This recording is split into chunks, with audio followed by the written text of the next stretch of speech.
Hello everyone, my name is Makayla, and in case you're new here, I make college-related content, so how-to videos, college vlogs, that sort of genre, and today I wanted to talk about how to choose a college as we are going into the acceptance season, decision reactions, all that kind of stuff. I know that people have been getting college decisions since, early action stuff back in 2021, and now as we're heading into early spring, a lot more should be rolling in. So you may be looking at the colleges you've been accepted to and thinking to yourself, how on earth am I going to pick between these colleges? And hopefully this video will help to untangle that for you and help you make a decision. It's kind of split up into two portions. So the first is things that you should be looking at when you're choosing your college, and the second is things that you shouldn't be looking at, that you can kind of erase from your pros and cons list, because ultimately it's a little bit more irrelevant to whether or not you should choose to go to that college. Now, I have another video that's designed for actually starting your college list. This is geared towards if you've already been accepted to these colleges, so I'm going to be talking more about specifics rather than the more general stuff of what sorts of schools have the type of major or field that you're looking for. Honestly, I would just recommend using this video as a template for your pros and cons. So as I go through each step in this video, write down for each school what the answer is. So for example, when I'm talking about the financial aid package, for each school that you've been accepted to, write down the financial aid package. And that way at the end of this video, if you're pausing throughout it, you'll have this whole grid list of, all the important stuff you'll need to decide which college you want to go to. And speaking of the financial aid package, I am going to talk about that one first because obviously that's a huge factor for most people. It was for me the deciding decision. I got lucky because the school that worked out best for me financially ended up being my number one pick. So I was very lucky in that regard. But the thing is if you have all these schools you've applied to, your number one favorite might be the most expensive, that sort of thing. So what you need to decide first when you're looking at your financial aid packages is how important is affordability to you? Are you wanting to go with the cheapest option? Or are you willing to go maybe a couple thousand more for a school that you really like? So you need to kind of set those guidelines out for yourself so that you're not wondering, should I be paying this much for a school that's my number one choice when,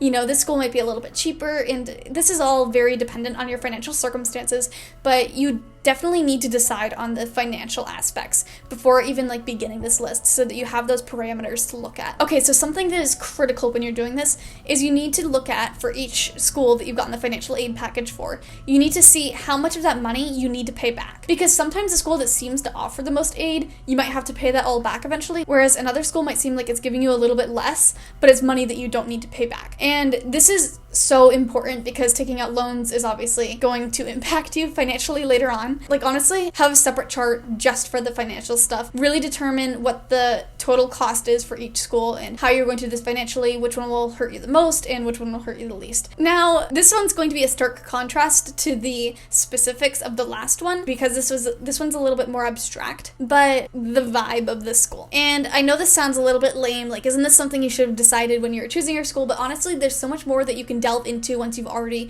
gotten into these schools. But what you need to do is stalk the college that you're looking at. And by this, I mean quite literally, stalk them on social media, go onto their Facebook pages, Instagram, Reddit, check the reviews on websites like Niche, which have student reviews of each college, because it will show you the dark underbelly that the admissions brochure does not show you. You can learn so much from these pages. Tour the school physically or virtually. You can also just get a lot of content from watching YouTube. So for example, I'll do vlogs and stuff of Chicago sometimes, and if you Google any college, there's likely to be one person there who puts vlogs, day in the life, those sorts of things. I think watching those helps you to actually really grasp what it looks like at the school. So definitely do that to get a feeling for it. Peruse the school website. If it's not a very accessible or user-friendly site, that's just kind of a red flag because it just says a lot about the college's organizational skills and responses, that sort of stuff. And then if you're one of those really bold, extroverted types of people, go ahead and speak to a former alumnus or a current student or something. That's not something I would do, but if you are that type of person, go for it. Organizations. Look at organizations in depth. By this I mean compare. So let's say you got into two colleges and they both offer a gardening club. Look at them and see which gardening club would you prefer to join? Which one seems more active? Which one has more community service? Which one looks more fun to you? You really want to understand the social life that you're going to be getting yourself into depending on which college you choose to attend. Kind of an obvious one is, were you accepted to the program that you wanted to study in?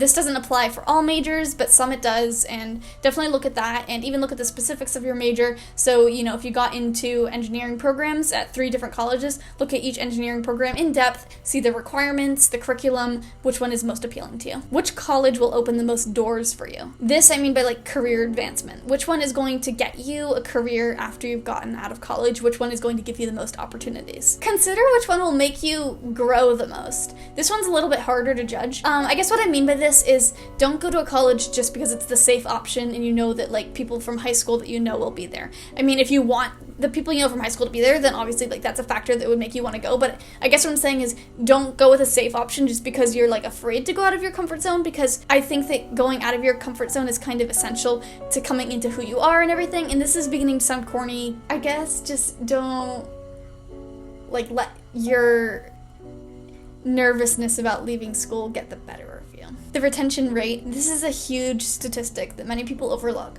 But if your college has a high transfer rate, a lot of students decide to leave after their first year, that kind of says something about the school. But on the other hand, if they have a high retention rate, a lot of students stay there, love it, stay all 4 years, that's a good sign. Equally important are the graduation statistics. What % of the student body graduated? How many have jobs 6 months after graduation? Those sorts of things can really tell you about how much the college is going to help you with your further plans after school. The quality of the education. So look at the professor to student ratio. This is huge because most of the time you obviously want to have smaller classes because you get more out of them. You're able to participate and consequently learn more. And also do some research to see how easy it is to get into classes. This may seem negligible right now, but in the future it is going to matter so much. If you need a specific course in order to graduate in mathematics and you're not able to get into that course because the schedule is really stupid and they're not working with you and it's just a nightmare getting into classes. So definitely look at this when you're choosing which school. Look at your potential major that you might do for each college that you've applied to,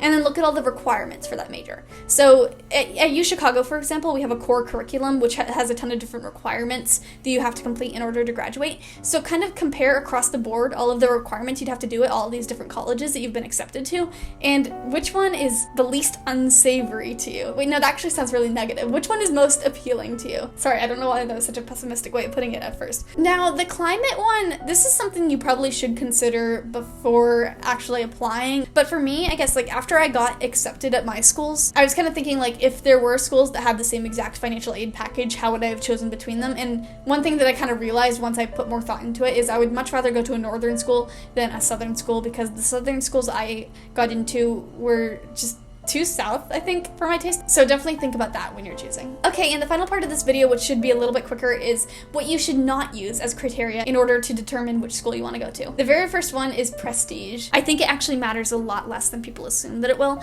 And most important is actually being happy at the college you're going to. You don't want to be miserable for 4 years just to get a piece of paper that says your name and what you graduated in. Don't look at the Forbes top 2022 college rankings. That's not going to make you happy. It's only going to bring you to the wrong school. Go to a school because you want to go there, not because some website tells you that you should go there. Ignore any predetermined criteria that you weren't sure about. So for me, when I was applying to schools, I was like, oh yeah, I would like to go to a mid-sized school. When I had no idea if I'd like a big school or a small school, because obviously I'd never been to college. It was I set these guidelines for myself when really I had no idea what I'd actually end up liking. So if you're not entirely sure, don't even bother setting those guidelines for yourself, and don't look at that as a reason to go to one school or another, unless of course you know for sure that you would be uncomfortable in a large urban environment and you would much rather a small student body, so that it's more intimate and everything. If that's not the case for you, don't pay attention to this, don't consider it as a factor, because I think it's fundamentally not going to impact your education very much, to be honest. Ignore what your friends, teachers, family, where they think you should go. If you get accepted in 2 places and they're all like, oh my gosh, you should go here, but you're not really feeling it, don't feel like you should go there just because they told you to go there. The acceptance rate is the dumbest thing ever, because it totally depends on how many students happen to apply to this school and how many spaces are available at the school. It just says nothing about the school whatsoever. Don't ever look at acceptance rate. It is the most useless statistic possible. Not to mention, it just depends on your own, scores and everything as a student. You could have the best odds in the world at getting into a school and still not get in because they just have too many applicants. I'm sorry, I just think the acceptance rate is the worst statistic to ever look at. Sorry, that was a little bit ranty of me. But the next one is ranking average SAT. I feel like I kind of already talked about that. No, I already talked about that. Okay. Rumors and stereotypes. Okay, so let's say you're looking at the University of Chicago and you got in and you're like, well, I'm not sure if I should go there. I'm not sure if I want to go to the place where fun goes to die, because that's the motto here at U Chicago. I have seen a variety of students all across the spectrum here. It depends on your work ethics and your decisions, where you want to go, what you want to do, the friends you make. If you want to have fun here, you do, and if you don't, then you don't. You can't let a stereotype determine the entirety of your educational experience, because it'll be what you make of it, I guess is what I'm saying. I hope that this has been a very helpful list. I hope it helps narrow things down for you and perhaps provide some clarity in where you want to go. But don't forget to subscribe to my channel if you want to watch more college stuff like this. And thank you so much for watching, and have a spectacular rest of your week.